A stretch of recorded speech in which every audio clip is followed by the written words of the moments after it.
কনফেশনগুলো করা হয়েছিল স্বীকারোক্তিমূলক জবানবন্দি 12টা স্বীকারোক্তিমূলক জবানবন্দি আদালত বলেছেন এই স্বীকারোক্তিমূলক জবানবন্দিগুলো মোটেও নির্ভরযোগ্য নয়, এগুলোকে সাক্ষ্য হিসেবে বিবেচনা করেননি। তার মধ্যে কয়েকটি কারণ বলেছেন। একটি কারণ বলেছেন এই স্বীকারোক্তিমূলক জবানবন্দিগুলো আদায় করা হয়েছে নির্যাতন এবং নিপীড়ন করে। দ্বিতীয় কারণ বলেছেন যে স্বীকারোক্তিমূলক জবানবন্দিগুলো আদায় করার আগে কোনো ম্যাজিস্ট্রেটের আদেশে তাদেরকে পুলিশ কাস্টাডিতে নেওয়া হয়নি, তাদেরকে নেওয়া হয়েছিল টিএফআই সেলে, টাস্ক ফোর্স ইন্টেলিজেন্সে, কোনো আইনি স্যাংশন করা ছাড়াই, কোনো বিচারিক আদেশ ছাড়াই। আরেকটি বলেছেন একদিনে 3টা কনফেশন রেকর্ড করা হয়েছিল। একই ম্যাজিস্ট্রেট একদিনে 3টা কনফেশন রেকর্ড করেছেন, যার প্রতিটা কনফেশন 36 পৃষ্ঠার।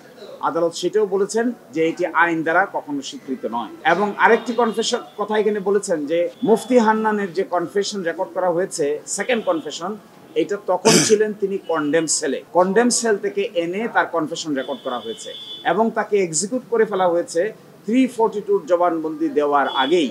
সকল আসামির যখন 342 জবানবন্দি শুরুর কথা, এই সময় মুফতি হান্নানকে মৃত্যুদণ্ড কার্যকর করা হয়েছে।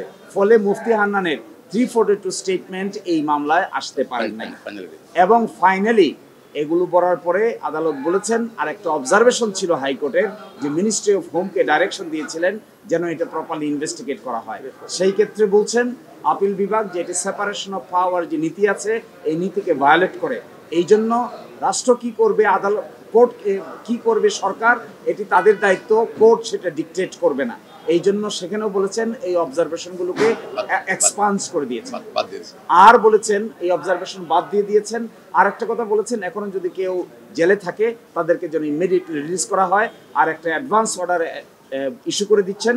অ্যাডভান্স অর্ডারের ভিত্তিতে জেলের ভিতরে কেউ থাকলে তাদেরকে যেন সেট এট ফোর্থ লিবারেটি দেওয়া হয়। জি, এই ক্ষেত্রে আমরা যেটা বলেছি, আমি আগেও এটা বলেছিলাম একবার, যে এটি খুব দুর্ভাগ্যজনক যে এখানে একটি ঘটনা ঘটেছে। যারা ভিকটিম ছিলেন তাদেরও যেমন ন্যায় বিচার পাওয়ার অধিকার আছে, ঠিক একইভাবে যারা আসামি হবেন তাদেরকেও আপনি যেভাবে ইচ্ছা এভাবে সাজা দিতে পারবেন না। ফলে আজকে যে বিচার হয়েছে, এই বিচারটা হয়েছে হলো আসামিরা এই ঘটনা ঘটিয়েছেন কিনা। আজকে সিদ্ধান্ত হলো যে আসামিরা এই ঘটনার সঙ্গে জড়িত নন, তাদেরকে বেকসুর খালাস দেওয়া হয়েছে।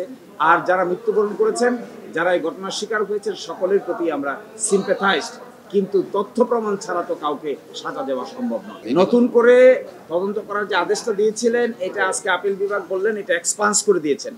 এক্সপান্স করেছেন এই জন্য যে এটা আদালতের কাজ না। এটা যদি আদালত বলে দেয় তাহলে সেপারেশন অফ পাওয়ার, রাষ্ট্রের অঙ্গগুলোর মধ্যে যে পৃথকীকরণ নীতি, এই নীতির ভায়োলেশন হবে। এই কথা বলে সেই অংশটুকুকে এক্সপান্স করে দিয়েছে।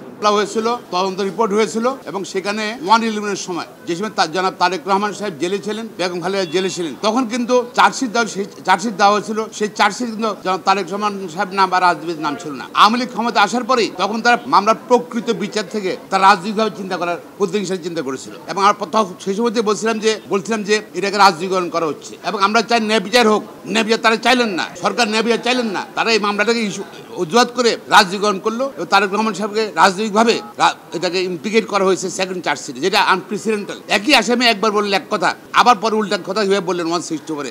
এটা তো আনপ্রেসিডেন্টাল। আজকে আবার প্রমাণিত হলো তারেক রহমানকে রাজনৈতিকভাবেই তাকে মামলা জড়ানো হয়েছিল এবং মহামান্য সুপ্রিম কোর্ট তাকে খালাস দিয়েছেন এবং অন্যরা খালাস দিয়েছেন।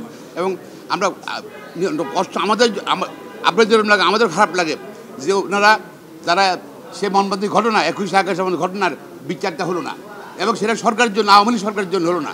তারা এটাকে রাজনীতিকরণ করেছে। রাজনীতিকরণ না করতো প্রকৃত বিচার হতো।